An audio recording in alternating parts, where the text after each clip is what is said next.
Hello everyone, अस्सलाम वालेकुम and welcome back to my channel. कैसे हैं आप सब? आई होप आप सब ठीक होंगे और अपने प्यारों के साथ बहुत ही खुश होंगे। अल्लाह के करम से और आप सब की दुआओं से अल्हम्दुलिल्लाह हम सब भी बिल्कुल ठीक हैं। आज मैं आपके साथ शेयर करने वाली हूँ एक नई और बहुत इंटरेस्टिंग वीडियो। उम्मीद करती हूँ कि अब तक की मेरी सारी वीडियोस आपको पसंद आ रही होंगी। पिछली बार मैंने जो वीडियो शेयर की थी मुझे उसके ऊपर आप लोगों के काफ़ी अच्छे फीडबैक मिले थे और मैंने उस वीडियो में शेयर किया था कि कनाडा आने के लिए जो डिफरेंट तरीके होते हैं, किस किस तरीके से कनाडा आया जा सकता है, क्योंकि आप लोगों के काफ़ी सारे सवाल थे इस चीज़ को रिलेटेड। तो वो सारी चीज़ें मैंने आप लोगों के साथ उस वीडियो में क्लियर करने की कोशिश की थी। और अब इस वीडियो में जो 6 पॉइंट्स मैंने उस वाली वीडियो में बताए थे वो एक एक करके मैं डिटेल में आप लोगों के साथ शेयर करूंगी। तो जो सबसे पहला ऑप्शन था वो था स्टूडेंट वीज़ा। तो आज की इस वीडियो में मैं आपको स्टूडेंट वीज़ा किस तरीके से अप्लाई करना है और स्टूडेंट वीज़े की बेस पे किस तरह कनाडा आया जा सकता है वो सारी चीज़ें डिटेल में शेयर करने की कोशिश करूंगी। तो चलिए फिर वीडियो स्टार्ट करते हैं। लेकिन सबसे पहले अगर आप चैनल पर नए हैं तो उसे सब्सक्राइब करना बिल्कुल भी मत भूलिएगा। और मेरी वीडियो अगर आपको पसंद आए तो प्लीज़ उसे लाइक भी कीजिएगा, शेयर भी कीजिएगा अपने उन प्यारों के साथ जिनके साथ आपको लगता है कि ये वीडियो काम आएगी उनके। और मुझे कमेंट बॉक्स में ज़रूर बताइएगा कि आपको मेरी ये वीडियो कैसी लगी, क्योंकि आपके फीडबैक्स मेरे लिए बहुत इंपॉर्टेंट हैं।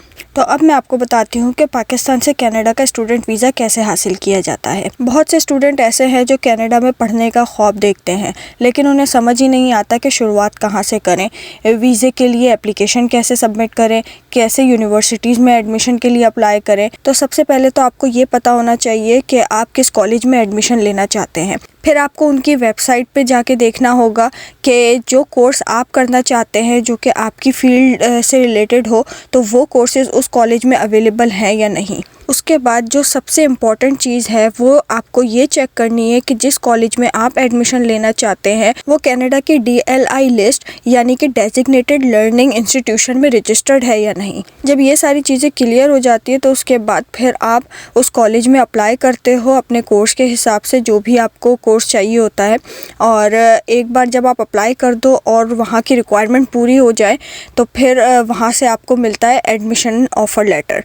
तो जब वो ऑफ़र लेटर मिल जाएगा उसके बाद काम आता है कि आपको गवर्नमेंट से परमिशन चाहिए कि आप कनाडा में आके पढ़ना चाहते हो, जिसका मतलब है कि आपको स्टडी परमिट गवर्नमेंट से अप्लाई करवाना होता है। अब सबसे बड़ा सवाल ये है कि how to apply for study permit, यानी स्टडी परमिट के लिए अप्लाई कैसे करें। तो स्टडी परमिट के लिए अप्लाई करने के लिए सबसे पहले तो आपको अपने डॉक्यूमेंट्स इकट्ठे कर लेने हैं। वो आपको पता होना चाहिए कि कौन से डॉक्यूमेंट हैं और वो सारी चीज़ें पहले से रेडी होनी चाहिए। तो ये है वो डॉक्यूमेंट्स जो कि आपको चाहिए होती है स्टडी परमिट अप्लाई करने के लिए। तो सबसे पहला और सबसे ज़्यादा इंपॉर्टेंट डॉक्यूमेंट तो है आपका वैलिड पासपोर्ट। अगर ये नहीं है तो फिर तो कोई भी डॉक्यूमेंट बनाना बेकार है। तो सबसे पहले तो आपको अपना पासपोर्ट रेडी करना होगा, उसके बाद आप दूसरे नंबर वाले डॉक्यूमेंट पे जाएंगे। अब दूसरा जो नंबर पे जो डॉक्यूमेंट है वो है एडमिशन लेटर, यानी कि जब आपने कॉलेज में ऑलरेडी अप्लाई कर दिया और वहाँ से आपको एडमिशन ऑफर लेटर मिलता है, वो आपको इस एप्लीकेशन के साथ सबमिट करना है। तीसरे नंबर पर आता है प्रूफ ऑफ फंड्स, यानी कि आप अपनी फ़ीस और लिविंग एक्सपेंसेस जो भी कनाडा में आएंगे आपकी पढ़ाई के दौरान आप उसको अफोर्ड कर सकते हो।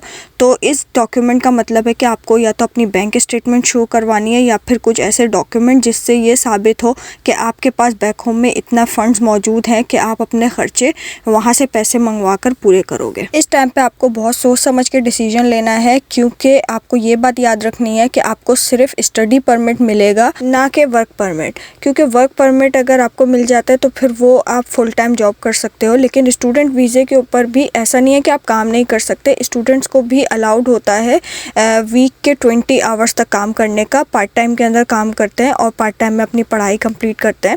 तो इसमें जो है वो आप थोड़े बहुत अपने एक्सपेंसेस जो है वो पूरे कर सकते हो। यहाँ पे मैं आपको ये भी बता दूँ कि प्रूफ ऑफ फंड्स के लिए जो डॉक्यूमेंट यानी कि बैंक स्टेटमेंट आप शो करोगे वो कम से कम आपके 1 साल का एक्सपेंस कवर करने की जितनी अमाउंट आपके बैंक में होनी चाहिए, यानी कि जो कि कम से कम 20 से 25 लाख होती है आपका लिविंग एक्सपेंस और ट्यूशन फ़ीस मिला के। इसके बाद जो चौथा डॉक्यूमेंट है वो है मेडिकल एग्ज़ाम रिपोर्ट, यानी कि आपको बैक होम से ही, यानी अगर आप पाकिस्तान से अप्लाई करो तो लाजमी सी बात है वहाँ से आपको वो मेडिकल एग्ज़ाम करवाना होता है, जो कि IRCC आपको लेटर भेजता है और उसके थ्रू आपको जो वो अपॉइंटमेंट बुक करके और वो सारे करवाना पड़ता है टेस्ट वगैरह, ताकि उससे इन लोगों को ये चीज़ कंफर्म हो जाए कि आपको कोई ऐसी बीमारी नहीं है जिसकी वजह से आप कनाडा की इकोनॉमी के ऊपर किसी भी किस्म का बर्डन बन जाओ। 5वें नंबर पे जो डॉक्यूमेंट है वो है पुलिस क्लियरेंस सर्टिफिकेट। ये एक ऑफिशियल डॉक्यूमेंट होता है जो शो करता है कि आपका बैक होम में पाकिस्तान में कोई भी क्रिमिनल रिकॉर्ड नहीं है। आईआरसीसी को किसी भी एप्लीकेशन प्रोसेस करते हैं कनाडा आने के लिए तो उनको ये डॉक्यूमेंट लाजमी चाहिए होता है, जिससे इनको पता चल जाए कि आप एक लॉ अबाइडिंग सिटीज़न हो और आप कनाडा में वीज़ा अप्लाई करने के लिए एलिजिबल हो। ये डॉक्यूमेंट आप अपने घर के पास, अपने शहर या डिस्ट्रिक्ट में किसी भी पुलिस स्टेशन से बनवा सकते हो। इसके अलावा ये डॉक्यूमेंट आप साइबर क्राइम या कैरेक्टर सर्टिफिकेट ब्रांच आपके पुलिस स्टेशन किसी भी शहर से आप बनवा सकते हो। आजकल तो बड़ी सिटीज़ लाइक कराची, लाहौर, इस्लामाबाद में पुलिस वेबसाइट्स जो होती हैं वहाँ पर से ऑनलाइन भी पुलिस क्लियरेंस सर्टिफिकेट इशू हो जाता है। और लास्ट में जो डॉक्यूमेंट हमें सबमिट करना है वो है आइल्स का टेस्ट रिज़ल्ट। अब आइल्स के टेस्ट की भी टाइप्स होती है, तो आपको आइल्स एकेडमिक लेना है, ना कि जनरल। ये होता है आपके वीज़ा पर्पसेस के लिए। अब जो मिनिमम बैंड रिक्वायरमेंट है वो डिपेंड करता है कि आप किस कॉलेज में और किस कोर्स के अंदर आपने एडमिशन लिया है, तो उसके हिसाब से डिपेंड करता है। अब जैसे एवरेज जो है वो समटाइम 5.5 एक्सेप्ट करते हैं, समटाइम 6 भी एक्सेप्ट करते हैं। लेकिन अगर आप पोस्ट ग्रेजुएशन यानी कि मास्टर्स की डिग्री के लिए करना चाहते हो तो उसके लिए इन लोगों की जो रिक्वायरमेंट है मिनिमम वो 6.5 बैंड है। जब ये सारे डॉक्यूमेंट पूरे हो जाते हैं तो फिर आपको एक ऑनलाइन एप्लीकेशन बनानी पड़ती है कनाडा इमिग्रेशन की वेबसाइट पर। वहाँ पर आपको वीज़े की ऑनलाइन फ़ीस पेमेंट करनी होती है और साथ ही आपको देने होते हैं बायोमेट्रिक्स।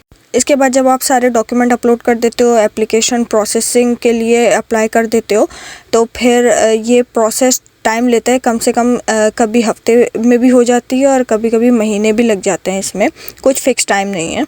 अब फ़र्ज़ करें कि आपकी एप्लीकेशन एक्सेप्ट हो जाती है और आपको मिल जाता है स्टडी परमिट कनाडा में पढ़ने का। इंशाल्लाह हो ही जाएगा, उम्मीद अच्छी रखनी चाहिए। तो जब आप कनाडा आ जाते हो तो उसके बाद क्या करना है, पढ़ाई के साथ साथ अपने एक्सपेंसेस पूरे करने के लिए। तो जैसे कि मैंने आपको पहले बताया था कि जो स्टूडेंट्स आते हैं उनको कंप्लीट फुल टाइम जॉब करने की परमिशन नहीं होती, बट वो लोग अपनी पढ़ाई के साथ साथ पार्ट टाइम में जॉब कर सकते हैं। तो वो उनको 20 आवर्स वीक में करने की परमिशन मिलती है सिर्फ। लेकिन हाँ, समर और विंटर वेकेशन के दौरान जब कॉलेजेस बंद होते हैं और छुट्टी होती है तो उस टाइम के ऊपर स्टूडेंट्स जो है वो फुल टाइम में जॉब कर सकते हैं। इस तरह आप कनाडा में रहने के लिए अपने जो ख़र्चे हैं वो काफ़ी हद तक पूरे कर सकते हो। और सबसे इम्पॉर्टेंट बात, फ्यूचर अपॉर्चुनिटीज़, यानी कि जब आप अपनी डिग्री कंप्लीट कर लेते हो तो फिर आपको मिल जाता है पोस्ट ग्रेजुएशन वर्क परमिट, जो कि 1 से 3 साल तक के लिए होता है। उस वक्त आप फुल टाइम काम करके अपना कैनेडियन वर्क एक्सपीरियंस हासिल करते हो और यही वर्क एक्सपीरियंस आपको कनाडा की रेजिडेंसी तक लेके जा सकता है। तो अगर आप भी कनाडा आने का ख्वाब देखते हो तो अपनी मेहनत और प्लानिंग के साथ अभी से तैयारियां शुरू कर दीजिए। अल्लाह पाक आप सबके हर काम में आसानियां पैदा करें, आमीन।